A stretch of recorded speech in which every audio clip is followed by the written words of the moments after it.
Back in the day, she was known as the Troubleshooter, solving viewers' difficult problems. But now she anchors the evening news on Channel 2. Carolyn Murray opens up to me about her new job at Channel 2, her love for yoga, and much, much more in this edition of Quintin Reports. Well, Carolyn, you have been named the news anchor for WCBD's 5, 5:30, 6, and 11 weekday newscasts. Tell me, how's it going? It is going great. Quintin, it's been probably 7, 8, probably getting close to 9 years, I think, since I returned to Charleston from Chicago and found a new TV family here at WCBD-TV 2. It has been a wonderful experience. Felt very natural coming back to Charleston. Different station, different call letters, Yes. but still a wonderful low country family of TV journalists, and it's been a very smooth transition for me. Well, everyone knows you as the experienced journalist who anchors the evening news on Channel 2 each night. I think you use that word experience generously, but I'll accept it. Thank you very much. But off camera, who is Carolyn Murray? Oh boy, Carolyn is a very, very simple person. Yes. When she is not working, I think most people probably pass me by on the street and don't even know me. And you know this because I usually have on a ball cap, That's right. t-shirt, running shorts, and probably doing something very physical. In fact, your daughter said that's your costume. That's my costume. You know that story? Yeah. That when Reese was very young, she said when mommy would have on, makeup and, fancy clothes, that this was my costume. But because it is somewhat of a costume. It's when I'm doing my professional work, but Yes. but probably most comfortable in doing something physical, working out, yoga, Oh, yes. or running, or something like that. It's a lot of fun. Yeah. Well, a lot of people also know this too, but you left Charleston in 2001 to become a consumer reporter at WBBM in Chicago. How difficult was that to leave Charleston? It was very difficult to leave Charleston, Quintin, because I had no plans of leaving Charleston. I was very happy with working at Channel 5, where I'd worked, I guess, 12 years at that point. That's right. But I was sitting at my desk one day at Channel 5, and I got a phone call from the news director at WBBM. And he said, "Can I speak with you for a few minutes?" And I said, "Sure." And he said, "How would you like to work in Chicago?" And it really was pretty simple. I mean, within a week, I was in Chicago interviewing for the job, and That's right. probably 2 days later was actually offered the position. It was a wonderful experience working in Chicago, the number 3 TV market. Had a lot of great experiences and got to meet a lot of movers and shakers in the industry. But what I learned very quickly, Quintin, was there is no place like home. I wanted to be in a place telling stories where I knew the fabric of the community and I knew the people, and I could connect with them in a very Sure. real way. Absolutely. So I was very happy that I had that experience, but I felt very fortunate that there was a place for me when I wanted to come back home. And speaking of home, you returned here in 2003 to come here to Channel 2. Why Channel 2? They offered me a job. They offered me a job, and I, couldn't get by on my personality, and I needed to work, and it was a very natural fit. I mean, we have different call letters in front of our names or behind our names, but we really are just a community of journalists, and we all know each other and get along very well. And it was a very easy transition. There was no competition, no ill will toward anyone. I slipped right back into this community very easily, I think, and it's been wonderful being here. I guess maybe 8 years now. It has maybe been. Something, yeah. But Because I was working behind the camera as production assistant. That's right. Exactly. And I was bad. But listen, I was really bad. I'm No, glad to be you front man. No, you weren't. We all know and love you and have enjoyed watching your career blossom, and you have been all over the place. Everybody knows Quintin. You're kind of legendary. You're like Cher or Sting. You just say Quintin, and everybody knows who you're talking about. So. Well, I appreciate that. I really do. Yeah, you've done well. Well, Charleston also knows that you spent 12 years at WCSD-TV as an anchor and a consumer reporter. Take me back down memory lane. What was Channel 5 like? Oh boy, Channel 5 for me is really where I cut my teeth. Yes, I mean, you do. I just have such a special place in my heart for my Channel 5 family, Bill and Debbie and Warren, and of course the late, great Charlie Hall. And I could name a lot of people, Mike Hyatt, Oh, and yes. so I certainly don't want to offend anyone by leaving the names out, but those people allowed me to make mistakes on air, and it's a grueling thing to make mistakes on air in front of thousands of people. Right, yes. But they helped me to grow in a lot of different ways. So, Okay. they will always have a special place in my heart. And of course, all of the news directors and general manager and Rita Little, those people really allowed me to become who I would become, not only as a journalist, but as a person. And so it was a great experience working at Channel 5. And it's probably, pretty difficult to keep me on air sometimes, but I'm glad they did, invested some energy in me, because it certainly has paid off for me personally.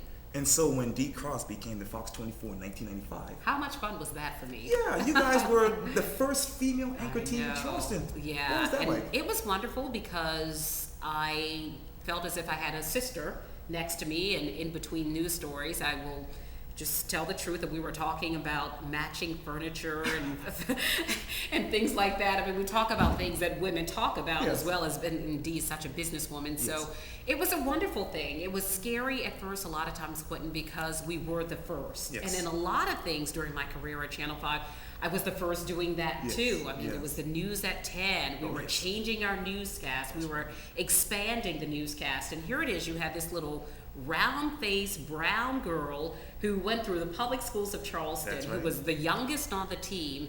And it was just great that someone thought, well, we'll give her a chance and see if it works out. And in a lot of cases, I think it worked out pretty well. Really?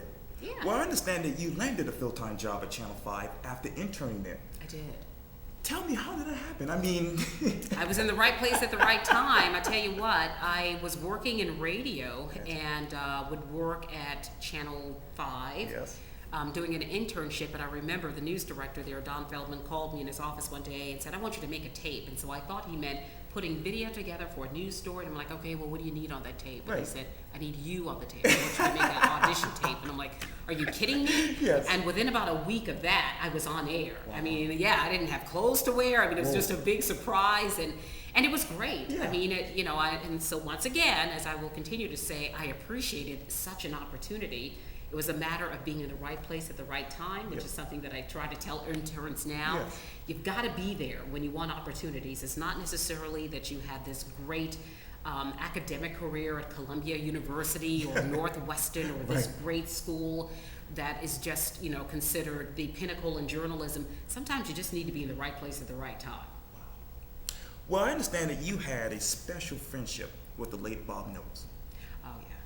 Tell me your memories of him. Oh, he was my Kennedy. I always thought he looked very much like John F. Kennedy Jr., and so that was always my personal joke with Yeah. Bob Knowles. Bob was just such an incredible journalist, He and was. someone who I could just very quietly say, hey, Bobby, would you read this story or whatever, and he would give me his honest opinion. I mean, just someone who appreciated journalism to the core, Yes. just loved truth, and I just miss him so much, and looking in those blue eyes, and just really feel as if it was just such a wonderful personal opportunity to work with someone like Bob. Yeah. I remember him too. He was a phenomenal guy. Yeah, he loved you too. Yes, Yeah, he did. Yes, we had he a lot did. of fun. Well, take me back to radio. I understand that your mentor was Bill Saunders. Still is. Yeah, I oh, would have good, to say. good, Bill good. Saunders, he certainly holds a big spot in my heart, and I think everybody knows that. That's right. Whenever I've had an opportunity throughout my career, whenever I have an opportunity to spend time with Mr. Saunders, I do. I really can just, other than a teacher, Dr. Maxine Smith, Yes. Mr. Saunders probably had one of the biggest impacts on me personally. Yes. I was in college at the University of South Carolina and knew very much my path. I knew that I was going to be on air somewhere. I was very committed to that Yes. idea.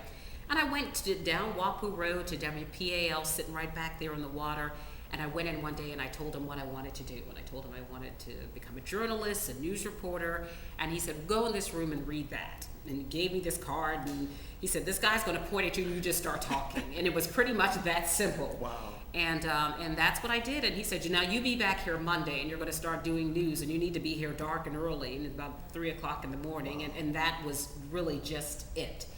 He was another person who allowed me to make a lot of mistakes, but also taught me the importance of being invested in your heart, in the community, that it's not enough to just read stories.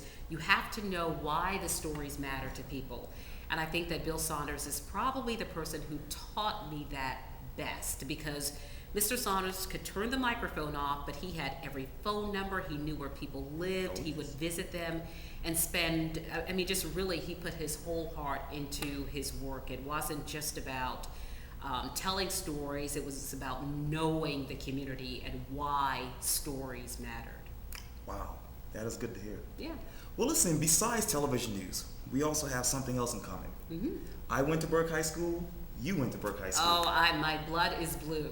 Tell me about Burke High School, because you were in the... You don't have enough time for my Burke High School stories. As my current TV husband, Brendan Clark, will tell you. Brendan knows that anything with Burke Blue, I just loved my years at Burke High School. Yes. My mother graduated Burke High School, class of 58, I think, 57 or 58. And I have 3 sisters and 2 brothers, and we all graduated Burke High School. And even though we lived West Ashley, we had Bulldog Blue running through our veins, and so we all still went to Burke High School. Burke is just a place, unlike perhaps other schools, I don't know, where you really become a part of a family. Your parents go to school with your classmates' parents, and so you know everyone. And we were in a community where at the time there was a lot of trust. We weren't threatened as children, so we could be out late. I could ride the bus to and from band practice or cheerleader practice, or I could ride home with a teacher. It was really that kind of community and family that doesn't necessarily exist in a lot of schools today. A place where if I did something right or wrong, my parents would get a phone call. And it wasn't even just that, though, Quintin. I didn't want to disappoint my teachers. Mr. McLeod, Dr. Smith, Miss Lessington, Miss Smalls, Miss Wright, my sweet, sweet, sweet Miss Wright, who taught me to love literature and reading. I mean, I could go on. I forgot my math teacher's name. Gosh, I'm sure my classmates are laughing about this right now, but Mr. LaKyler Gilliard, I mean, those people mean a lot to me. And even when I'm on air right now, and my colleagues, correct me or joke with me about my grammar, and I said, my teachers are watching. Right. I still you do a feel good that job way. with that. Well, I appreciate that. But I feel that way now that I'm still saying to them, my teachers are watching, and I, very much feel that way, that I still have to uphold what they taught me. It's very much a part of the fabric of who I am, my Burke experience. Really? Oh, yeah. Well, I met this person. I should also mention that in 1984, we were state 4A basketball champs. I was a cheerleader, so I just need to make sure. Okay, cool. Because my cheerleader friends are watching and laughing about that. So just want to make sure we set the record straight on that. Yeah, absolutely. It's a big year. It really was. Well, listen, I met this person in 2002 when I was in Chicago, and she was a baby. But tell me, how is your daughter Reese doing right now? Oh, you remember that little girl? I did. She is doing just fine. Reese is such a special little girl. Yes. Immediately someone meets her and they think she's very much like her mother, but she actually is not. She is, I am boundless with energy, and I have very few reservations about whom I speak to, and we'll have a conversation. Yes. Reese is much more selective. And I love that about her, because sometimes my impulsivity might get me in trouble, whereas she doesn't have that. Okay. And I appreciate that she understands the value of being cautious with what she says and her behavior. And so in a lot of ways, she's a lot more mature than I am. But it's a nice balance. I mean, Reese is having a great experience. She's in school here in Charleston, and of course loves it. But I appreciate you asking about her. She's doing just fine. No problem. Does she want to be a TV journalist like you? Reese will probably be the general manager of the station. More so, she has no affinity for being in front of a camera. She appreciates that there is a place for all, and she just really doesn't. She just doesn't need that exposure. She would much rather be the person who politely and diplomatically calls the shots, but she doesn't need people to see her calling the shots. Yes, indeed. Well, a lot of people don't know this also about you, but you are a certified spin instructor. Oh, wow. Yes. Tell me, how did that bug bite you? The bite bug? Well, you know that I'm somewhat of an athlete. I found my athletic, my passion for athletics really after college and once I started working. But I don't do spin. I don't cycle as much as I used to. I run a lot more.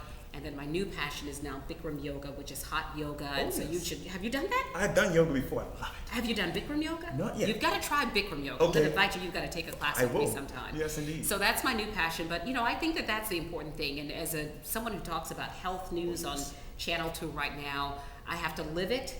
And I love it, and I want to always be an example to people listening and watching. Yes. Because that's the thing that I think is most important, that people are accountable for their health, and they realize that a lot of how they feel has to do with what they have put in their body and what they are doing with their body. Yes. And so while I don't cycle as much, I do a lot of other things. I mean, there's not a day that goes by really that I don't do something that gets my heart rate up and I think will improve my health in some way. I try to live it because I need to be here. Yes, I agree. And for your daughter too. Absolutely. Yes. Yeah. Describe to me the following in one word. Reading. Wow. Reading. There's nothing better. There is nothing better than reading because it allows you to not only get information that will perhaps empower you, give you the ability to change your life, Yes. to change your surroundings, Oh, yes. but it also allows you to escape if that's what you need to do at that time. I think that it is one of the most undervalued things that we do, reading. Yes. And my library friends here in Charleston know how much the public library means to me, because yes. even though I could very easily use technology to get information, I still like to be in the library to show them how much I appreciate what they do and how easily it is to access books and information. Yes. I just wish that we did that a lot more often. Because everyone's using iPads and And I appreciate this. Yes. I appreciate this kind of technology, but I do think that there is something very important about walking into a library and having that very quiet experience, looking at books and words on a page. There's something very important about that. I think it's also calming, and I think that all of that goes toward improving the experience for the reader. one word to describe fishing. Fishing is, and I discovered fishing through my husband, who is a scientist, but he's a fisherman trapped in a scientist's body. I think if he had to, he would probably live on the dock. But fishing allows us to be at peace because it is something that you cannot rush. And that is the thing about fishing. It's not your time clock. I mean, you may set a certain amount of time that you can fish, but there's no guarantee as to what you will get. So I think that the art of fishing is the lesson that you will learn in terms of your own patience and your own ability to just understand that you're not always sure of what you're going to get. It's somewhat of a metaphor for life, Sure. that you may put things out there, you're not sure of what you're going to get. Right. You just need to watch your reaction to it. So, One word to describe Whole Foods Market. home, because that's where I am every day. Really? Am my Whole Foods friends talking about me? I am in Whole Foods. It's somewhat of an addiction. Really? I love Whole Foods. It's somewhat of a cultural thing in terms of, the people who go to those kinds of stores Yes. get to know each other or whatever. And so it's somewhat of a lifestyle. Whole Foods is a place that can be a little pricey, some might say. Whole food paycheck. Exactly. But you can get that same kind of, those produce and good healthy produce Sure. at other places as well. But they also are just some really good folks because they understand the importance of Whole Foods. And so I go there not just for the food, but also for the experience and some of the friendships I've made there. Wow, people have been talking then if you know about I Whole don't Foods. get you. I am in Whole Foods every day. Wow, really? Yeah, unfortunately. I'm not bragging about that. It's not something I'm proud of. But Oh. again, a little bit of it is the friendship. Yes. One word to describe Dolly. Oh my gosh, you might have to ask Mommy and Daddy about that one because they are the ones who came up with Dolly. So Dolly, so now everyone knows, everyone has a family. What's your family name? What does your family call you? You have your little pet family names. Oh, they just call me Quintin. Oh, really? Okay. Well, my family name and probably my Burke High School family Okay. also, and really my Channel 5 family Oh, also. yes. Yes. They call me Dolly. Yes. Daddy used to call me Doll Baby when I was a baby, hence round face. So that's my little, So whenever I hear, if I'm walking in, Whole Foods, and I hear Dolly, I turn around and I know someone really knows me. Yeah. So that's where the Dolly comes from. Wow. One word to describe Carolyn Murray. Carolyn Murray is certainly a talker and someone who's not afraid of words and loves words because it allows me to have an experience with you. Yes. And I think, Quintin, probably you may feel very much the same way, but being a journalist is somewhat of a self-serving experience. It really is. Because with every interview I do, I get something from the person. I do too. So the person might think that they are getting something from perhaps the publicity, the time on air, but actually I get something because I get a new experience, I get to learn something that I absolutely did not know, whether it's in the person's mannerisms, their story, their job, whatever it is. Every single interview, I grow. And so Carolyn Murray is the person who is always looking to grow, provide information to the public, and just to be someone who allows communication to happen freely. Sure. Yeah, because I think that that's so important. It truly is. Yeah. Well, you have conquered radio. You have conquered television. Conquered? That's real strong. think His so. word, not mine. No conquering, no conquering. But I do appreciate the two mediums. So. Well, what's the next chapter for you? I don't know, Quintin. I mean, I'm enjoying. Yes. Certainly can't say had. Yes. But I am enjoying a wonderful life. I am doing exactly what I set out to do when I graduated Burke High School. I've got to meet some really incredible people, from a president to the media mogul and Oprah Winfrey, That's right. Bill Clinton, Yes. Serena Williams, That's right. Reggie Jackson, Martha Stewart. I mean, I've really had some great experiences. But the bottom line is, with having said all that, is I've come to realize folks are just folks.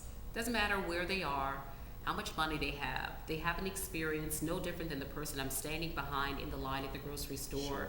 No different than the person I'm running alongside doing the River Bridge run. Oh, yeah. No different than the person who the child I'm talking to in the classroom at Mary Ford or, at another school. I mean, the bottom line is that we all have an experience and we all have a story, and I'm just so glad to be one of the people who gets to hear it Yes. and gets to share it with the public.